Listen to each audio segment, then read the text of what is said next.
costs to supercharge a 99 to 04 Mustang GT.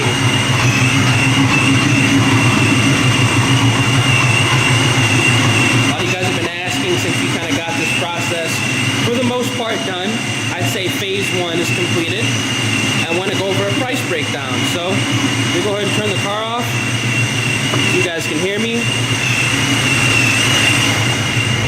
The air fuel ratio still has to kind of adjust with the long tube headers, but here we go.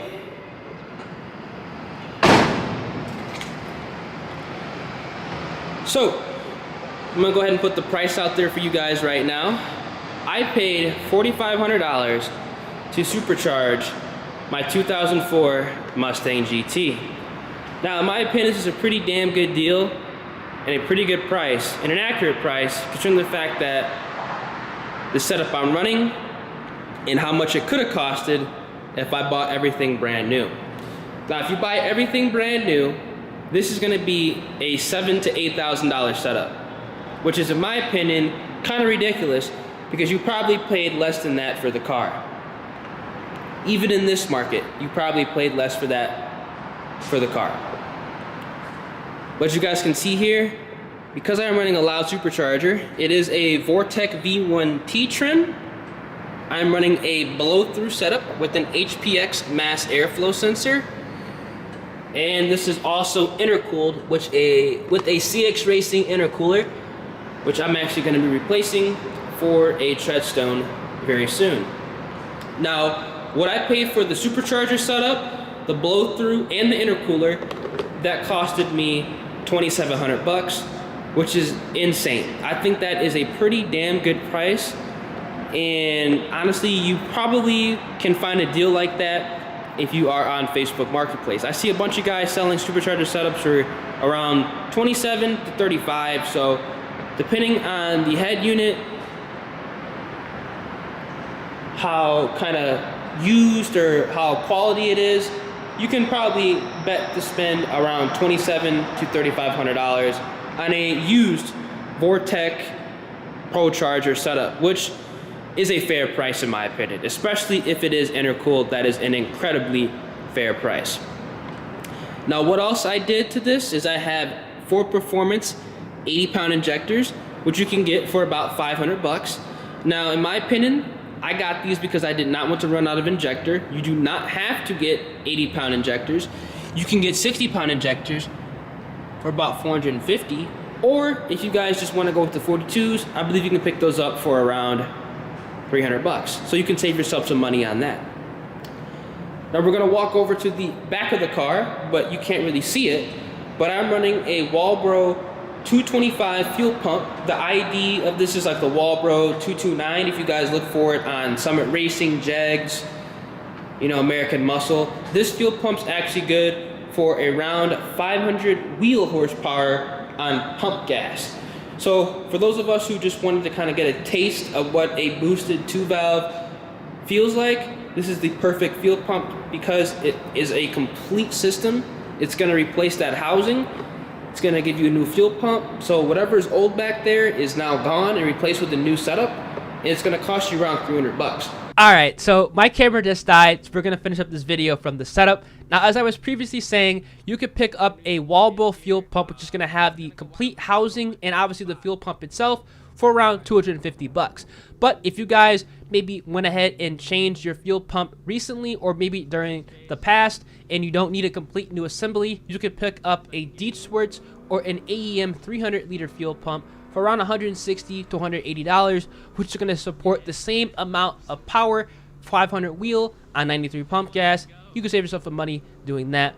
But if you guys have never touched the fuel system like myself and you have no idea what the previous owner was doing, you might as well just go ahead and get the complete assembly with the housing and the fuel pump to have some peace of mind. It's going to cost a little bit more, but at the same time, I think it's going to be the better option if you guys are trying to completely revamp your entire fuel system. Now, obviously, once you get the supercharger, the blow-through setup, intercooled preferably, with new injectors, fuel pump, spark plugs, you're going to need a tune and obviously the tuning device.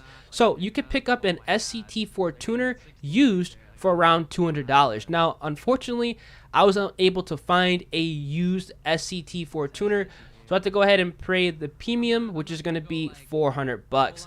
Now, again, this is, more money that I ended up spending, but at the same time, you can spend even less money if you guys get lucky and find a used SCT4 device, which a lot of them do pop out, but at the time that I was trying to boost my car, there was none available.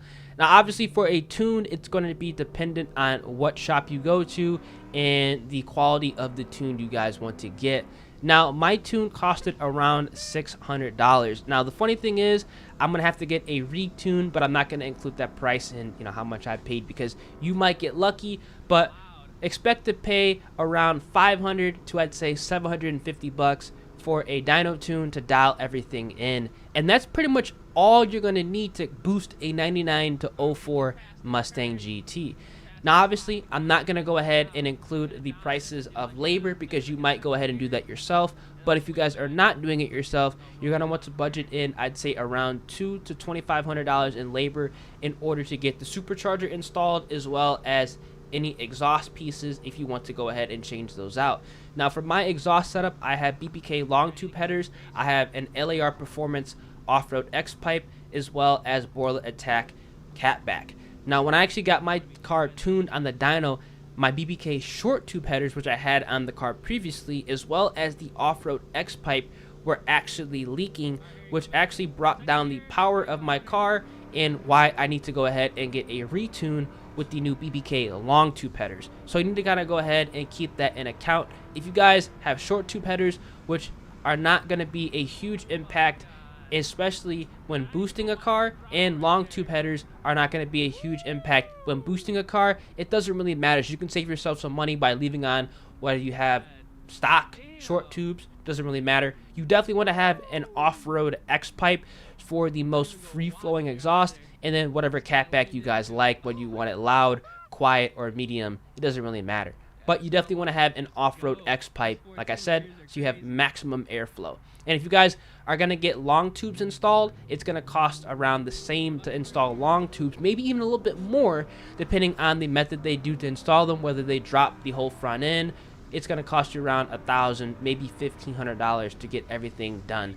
And that's pretty much what it's going to cost to boost a 99 to 04 Mustang GT. In my opinion, it's really not that bad. The entire setup, including everything, the supercharger, the intercooler, the blow-through setup with the mass airflow, the injectors, the fuel pump, the spark plugs, cold packs if you guys have not changed those, as well as the tune and the tuning device, can all be done for around $3,000 to $5,000, which is going to be the same price you're paying for the car. So you can essentially get a supercharged V8 for $10,000 or less dollars. And in my opinion, that's going to be a great way to kind of get around 400 to 450, 460, maybe 470 horsepower, depending on how frisky your tuner might get. Now, I have a 2.87 pulley on my supercharger, and the car made 410, 400 with the exhaust leaks. So when I go ahead and get a retune with, obviously, new long tube headers, a new X pipe, and accounting for the boost and the long tube headers, I think my car will be around 450, maybe 460, 470 wheel horsepower. Who knows?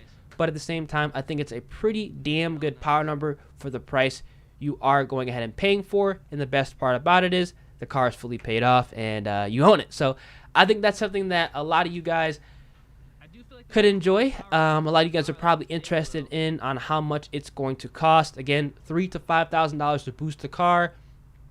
Depending on how much you bought the car for, you could have a pretty stout new Edge in the phase 1 category, I should say, for a good amount. Now, obviously, if you guys want to go for more power, you're going to have to switch over to a return style fuel system. You also probably want to go ahead and get cams as well as a built bottom end, and you can kind of expect that to cost around the same amount to go ahead and boost the car. So another $5,000 to get all that done. You could have a 600 horsepower all-day car for 15 grand, including the price of the car, which is amazing in my opinion. So hope you guys did enjoy this video. If you guys did, make sure you guys drop a like on the video, subscribe to the channel, and also turn on those post notifications.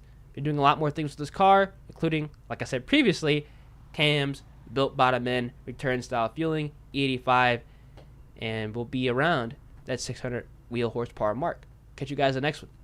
Deuces.